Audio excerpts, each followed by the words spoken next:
In English is okay? Mm-hmm. Good. So first, say your full name. Hey, my name is Rod Silva. Good. What did you like about today's workshop?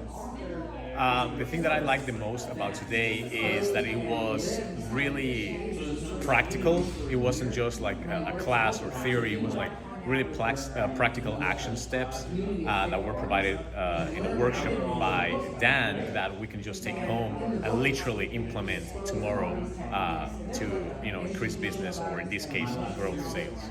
Awesome. What can you use in today's lecture to expand your business? I would say probably one of the selling techniques, the dice analogy. I think I'm gonna start using that. Tomorrow I have a sales call, so I know for sure that I'm gonna use that and hopefully close that deal. Awesome. One last question. Have you made any decisions in your business based on what you learned here today? Any decisions? Any changes, any implementations, any decisions at all to improve your business from what you learned today? Yeah, absolutely.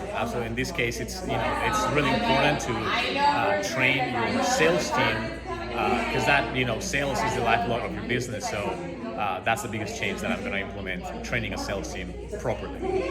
Awesome. Thank you very much. Yeah, thank you.